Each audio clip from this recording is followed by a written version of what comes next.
Hey songwriters, this is Ari Koinuma speaking, and today I was going to demonstrate how you can start experimenting with your otherwise fairly ordinary and boring chord progressions to see how you can make it more interesting. I think it's really common for any of us songwriters to just get stuck with the same old chords, same old progressions, and then everything starts sounding really predictable and boring, and that's a rut that you really don't want to be stuck too long. So here are some ideas to kickstart your experiments with your chord progression. So today I'm going to use a very common chord progression, G, D, E minor, C, and I am not going to change any of the chords, although of course changing chord is one way to do it. So the beginning progression goes like this.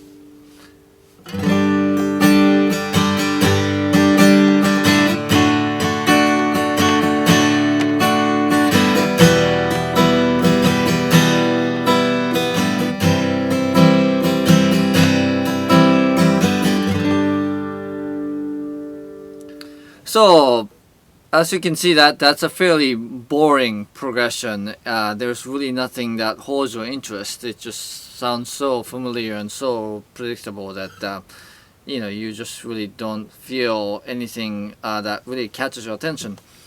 So, the first place I will look at in terms of giving it more interest is the rhythm. Rhythm is the most foundational element of music, and if a song has an interesting rhythm, it's gonna be an interesting song to listen to. So I might do something like this.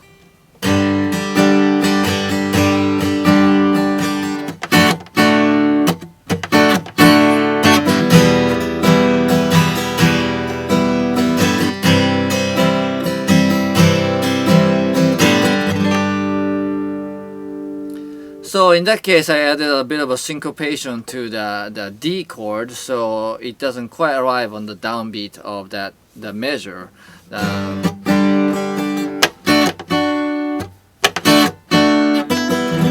notice how that part really sticks out now. It just really all of a sudden just changes it up, and then you're like, whoa, you take interest in that part.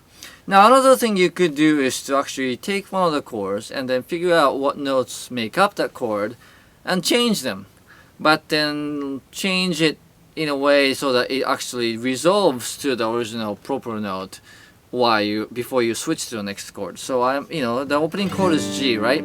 So I might add an A next to the G, so I start out something like this, G9s, and then resolve it to regular G.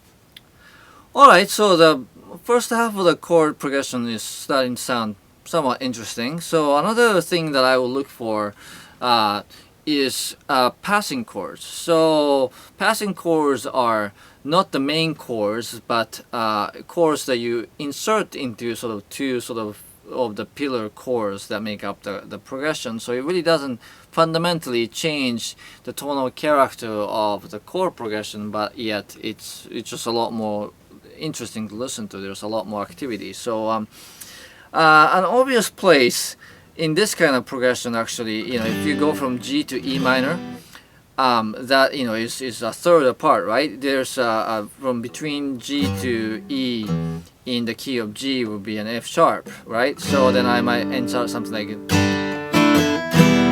G, D sharp over D over F sharp, and then E minor. That would be or the other way around. So I might do something like that, but there isn't quite opportunity in this particular progression. So I'm going to do a few passing chords in the E minor. It goes something like this.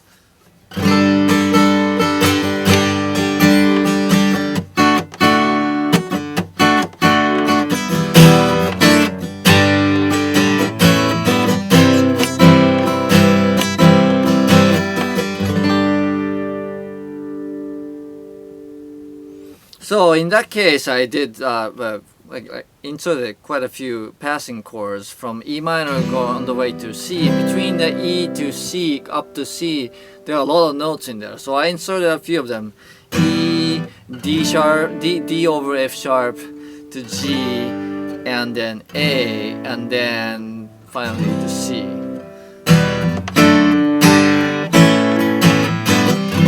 And then rhythmically too, there's a lot of upbeat in there, which makes it really interesting. So the chord progression is now pretty interesting.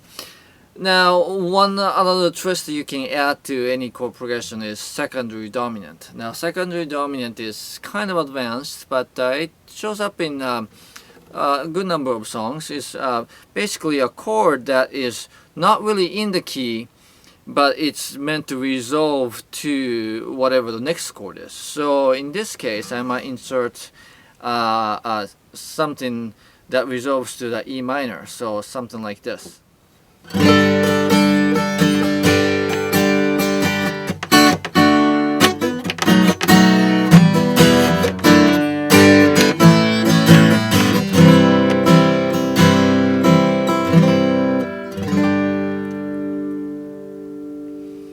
So in that case, what I just did is to insert a B, B7 actually, dominant 7th chord, which is really not in the key of G at all, but that's 5-1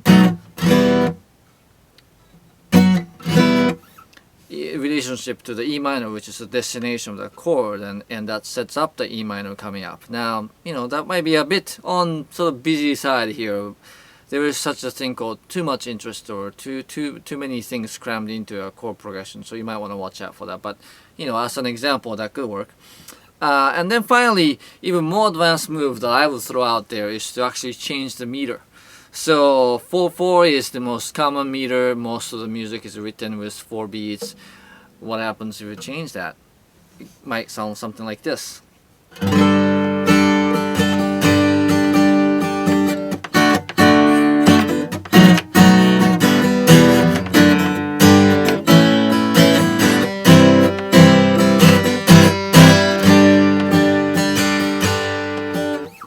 Like that. So what I did was I actually chopped up the last C, which usually is 2 bars, into 1.5.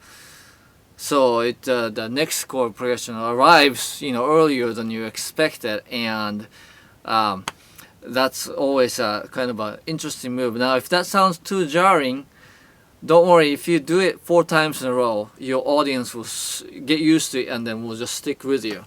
And in fact, a lot of good sort of songs that people end up listening to over and over, the first time they listen to it, they might go, whoa, that's a little weird. That just strikes me as, something that you kind of have to get used to a little bit. But don't be afraid to make moves that like that. It's just all about familiarity, and that, if you, do it, you can, just leave it be as something jarring and surprising in one spot of the song, but if you wanted it to be something more familiar, you just, base a riff or a particular section of a song with that being repeated, and then the audience will just get used to that. So I reviewed like 5 different sort of starting point or ideas of playing around with your ordinary chord progression about how to make it more interesting. We started out with the rhythm and how variations and emphasizing the upbeat can really add interest. We talked about how possibly changing 1 note or 2 out of a chord and resolving it, and that would add a little more color. We talked about passing chords, and then we also talked about secondary dominant, that could be inserted to add even more color. And then finally, as an advanced move, you can play around with the meter and just change the foundation of the rhythm in that way, and that will be really interesting music.